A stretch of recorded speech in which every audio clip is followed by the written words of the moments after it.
are days when I'm so freaking positive and I'm really hopeful for the future. And then there are days when I feel this crushing fear that I'm never going to become a mom.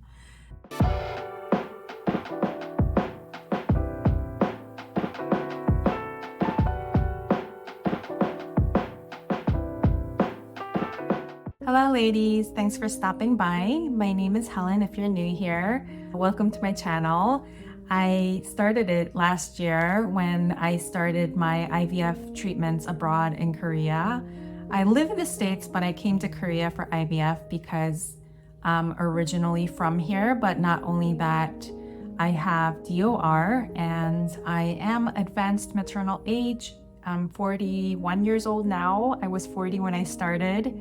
Because I have DOR, which basically means that I have a lower egg reserve than other women my age, I decided to come to Korea to get multiple rounds of IVF here because the fertility hospitals in Korea are top of the line.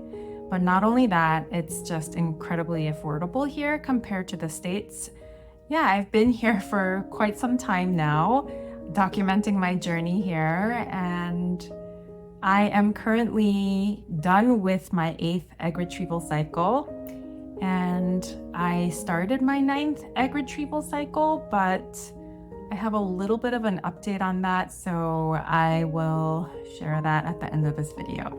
June is World Infertility Awareness Month, and as such, I thought it was a good opportunity for us to check in with our mental health and ask ourselves how we're doing. Because this journey of infertility and IVF can be incredibly isolating and lonely. So today I wanted to talk about how we're not alone. Approximately 1 out of every 8 couples experience infertility, and the World Health Organization actually reported that about 10% of women worldwide experience infertility. So you are definitely not alone. This is a much more common issue than you would think. And a lot of women don't talk about it, and that's okay too. But it's important to acknowledge that it's a very difficult journey that we're on. And it's important to check in with our mental health. In today's video, I'll be discussing and acknowledging all the emotional triggers and difficulties that we face as we navigate infertility every day. And I'll be honest, this video is probably going to be half rant and half advice. You've been warned. But yeah, I think it's important to talk about our mental health through this, so I will share a little bit of that with you today. We also have an exciting giveaway from Mira Fertility, so stay tuned until the end of this video for the instructions. If you're trying to conceive and want to track your hormones, then you definitely want to stick around to enter this giveaway. This is the Mira Fertility Hormone Monitor, and I actually did a video on this not too long ago, so I will link that up here if you have not seen that. But this is the giveaway. It's a very useful product, so I hope that you participate and wait for the instructions at the end. So infertility can be this crazy emotional roller coaster. There are a lot of ups and downs. You're on a bunch of hormones, you're chemically imbalanced. It takes a physical toll on your body, and the financial stress can really add up. It's a journey that really tests your resilience. I feel like I've been able to control most things in my life. I've always been able to get what I wanted, but this is the one area of my life that has really eluded me. And I think infertility, the reason why it's so difficult is because you feel like so many things are out of your control. I have definitely noticed that I feel emotionally triggered more often, and whether it's pregnancy announcements by friends or baby shower announcements, or people constantly asking you if you're pregnant yet, or, insensitive comments like, why don't you just go for adoption? Or why don't you get an egg donor? Honestly, those are things that I would consider, but it can feel dismissive of our current struggle. There are also different layers of infertility. I've noticed in a lot of the support groups, there are some women who have been going through IVF for years, just trying so hard, and they'll barely get one egg per cycle.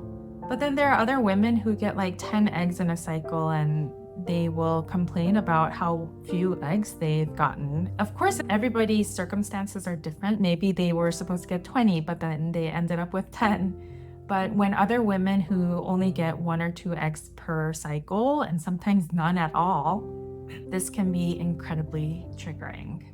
Not dismissing anyone's particular struggles, but I think we can afford to be a little bit more mindful of other people in the room. So I think that having sensitivity towards one another's situations, even within the infertility community, is really important. We may all be going through the same thing, but at the end of the day, we have different triggers. Also, I think communicating with family and friends is really important through this whole journey. I had not done this as much because I just kind of hoped that people would understand what I'm going through, but people don't understand. They are not going through it themselves. They can try to empathize, but they won't really understand the level of depression infertility and IVF can really throw at you. Communicate to your friends and family ahead of time about just being a little bit more sensitive about pregnancy announcements or baby showers, being mindful of the timing of it. You definitely don't want to hear your friend announcing that she's pregnant when you've just had a miscarriage. So I think it's okay to request ahead of time from your friends for that extra level of empathy because of what you're going through. But at the same time, I think it's also important for you to understand that we are not the center of everyone's universe. They're not gonna always remember to be sensitive to us. And we just have to have a lot of grace and have this understanding that sometimes people are gonna trigger us, and that's just the way that it's gonna be. I've actually had about 10 friends announce their pregnancy as I was TTC. I think it's possible to be super happy for your friends and family. I mean, a pregnancy is such a joyous thing. And often I kind of perceive when somebody near me gets pregnant as baby dust to myself. So it's actually something that I really welcome and I love. But while we can be happy for our friends and family, it's also a reminder that we're not there yet. It's hard not to feel like you haven't been left behind, like you're kind of frozen in time and everybody else is moving forward with their lives and their families. Oh my God, I feel like I'm gonna cry right now. It's definitely one of those triggers I think you can address ahead of time and ask your friends to, have a little bit of extra sensitivity towards you. So I've definitely gone through my ups and downs in this journey. My mental health has definitely seen better days. I have to say that there are days when I'm so freaking positive and I'm really hopeful for the future. And then there are days when I feel this crushing fear that I'm never going to become a mom. So it's this constant fluctuation of emotions, and it can be really exhausting. I wanted to share how I've been coping with everything recently. I think it's okay to get some help outside of yourself, outside of your friends and family, and seek professional help. Therapy has been a lifesaver for me. Having a professional to talk to and help me navigate through my emotions has made such a big difference. Oh, I just turned on the air conditioner. I hope it's not too loud, but I'm having my letrozole hot flashes right now, so please understand. I keep getting these hot flashes as I take hormones or hormone blockers, I guess in this case. It's one of the worst things about IVF. I get a lot of hot flashes. So I hope that's not too loud, but too bad. Okay, so recently I've done a different kind of therapy. So I'm seeing a tapping specialist, and tapping is basically when you tap as you speak and locate your pressure points so that you can kind of calm and regulate the nervous system as you're talking through your emotions. And in this way, you start to release some of the emotional attachments and some of the fears and limiting beliefs that you have.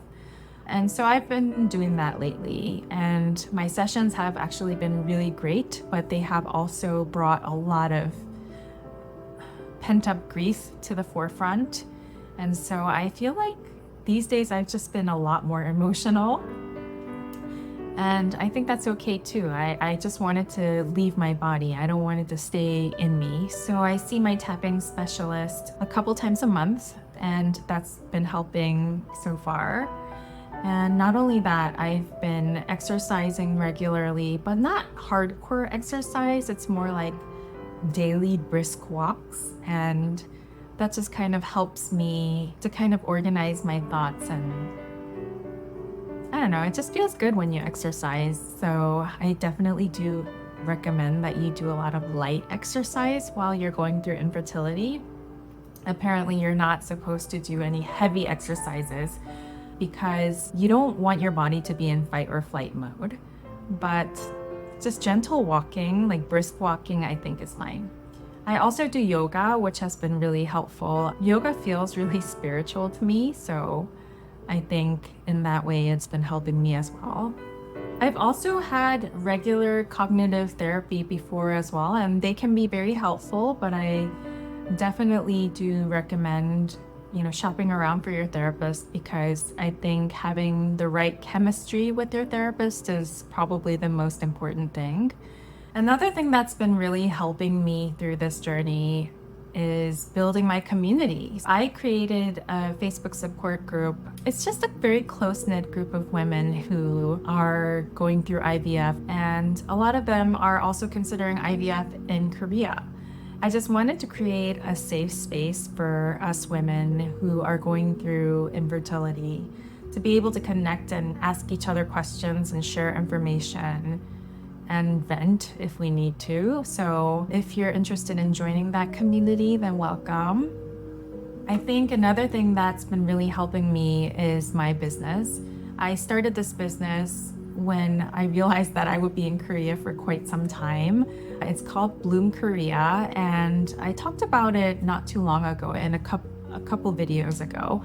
I have been helping a lot of women come to Korea for fertility treatments, because IVF is just so much more affordable in Korea. And because I have been through all the challenges of coming abroad to find a hospital and find a doctor and find housing and all of those things, I just wanted to share with other women who are also interested in coming to Korea for quality, affordable care.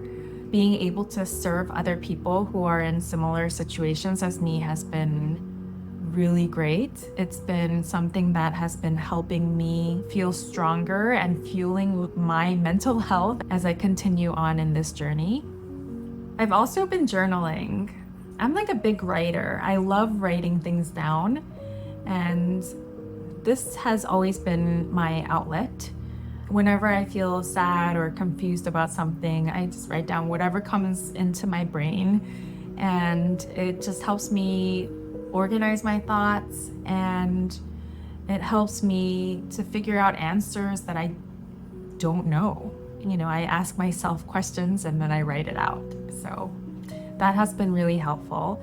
Another thing that I've been doing with the writing is scripting. So I'm not sure if you've heard of scripting and manifestations, but basically you are writing out your future as if it's already here. Often I will visualize my future as a mother and just write the feelings of holding my baby in my arms finally, how good that's gonna feel, and what kind of life I'm gonna have with my new family. So these are the feelings that I try to focus on rather than the fears of, not becoming a mom. But of course, I go back and forth because I'm only human. Having this practice has definitely helped me to balance out my emotions a little bit. Last but not least, this is something that I'm really working on these days, and I have a tendency, like many people, to get carried away with worrying about the future or being caught up in the past because something bad had happened in the past, and I'm just so afraid that it's going to happen again that I forget about being present. I know it intellectually that I need to be present, but it's been harder to actually be present as I go through this journey. I want to be here with you in this moment right now, and I just want to appreciate this moment for what it is. Something that has always helped me feel much more empowered is learning. Learning from YouTube channels like Dr. Natalie Crawford's channel or Dr. Mark Sklar's has been really helpful. I also watched YouTube channels like The Egg Whisperer. I really love her positive energy. They provide tons of information about IVF and how to improve your egg health. Watching these videos, they really provide a wealth of knowledge and they make me feel more confident because now I know more.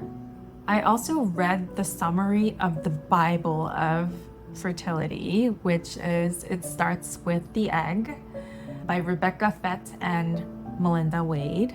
And I'll link this book below in the description. In the beginning, I just thought that I would be okay with reading a summary, but I have actually started to read the actual book. So I'm finding a lot of the details in there pretty fascinating. One of the things that's been really helping me feel much more confident in my journey is knowing where my hormones are.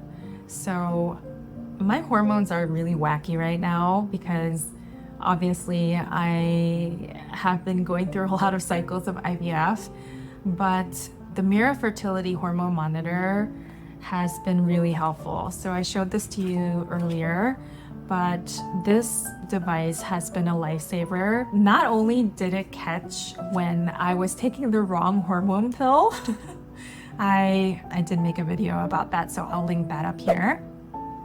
It just lets me know whether I'm on track with my hormones or not. Knowing where your hormones are can be incredibly empowering. This is the perfect segue for my giveaway. So the winner of the giveaway will win one Mira Hormone Monitor Max kit, and this includes 20 wands. Remember, the wands are the sticks that you dip in pee and then you insert in here, and it will give you lab grade results on 3 of your hormones. So the 3 hormones are LH, estrogen, and progesterone. You guys, if you're TTC right now, this is such an awesome giveaway. This is a device that you definitely want to have because it's going to help you feel much more confident knowing where your hormones are as you're going through this journey. To enter, comment below one really good question that you have for Mira Fertility or any question that you might have about hormones, and I will get the answers for you. One random winner will be selected and will be announced in a video in July where I will answer all of your questions about Mira that you ask in the comments below. Before I go, I wanted to give a really quick update about my 9th egg retrieval. So my 8th egg retrieval, if you haven't seen that, I'll link that up here. So last year, on day 2 of my cycle, I would always see follicles, but this year something has just not been happening. My ovarian function has declined drastically. I have not been seeing any follicles on day 2 like I used to last year. I might be stressed or maybe grieving from all the losses that I had earlier this year. So maybe this is just age, maybe it's stress. I don't really know. But my doctor told me that he's never seen such a drastic decline in ovarian function before. So what I decided to do is to just take a break. I think I need it for my mental health.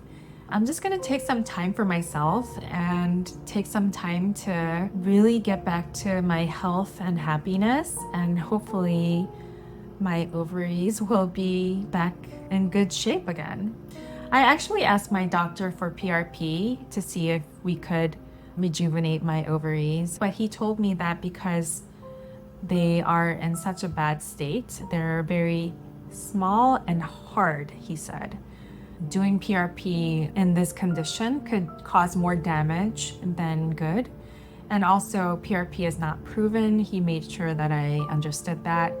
But he said that once I come back from the States and hopefully my ovaries are looking a little better, he will do it for me then. So yeah, my 9th cycle has been canceled. I actually just discussed this with the doctor today and we canceled it today. So that's the update on what's going on with me and my IVF cycles lately. Thank you so much for watching this video. Remember, you're not alone in this journey. I'm with you. You have a whole community of women who are with you in this journey. So just know that we're here to support one another, and take care of your mental health and reach out for support.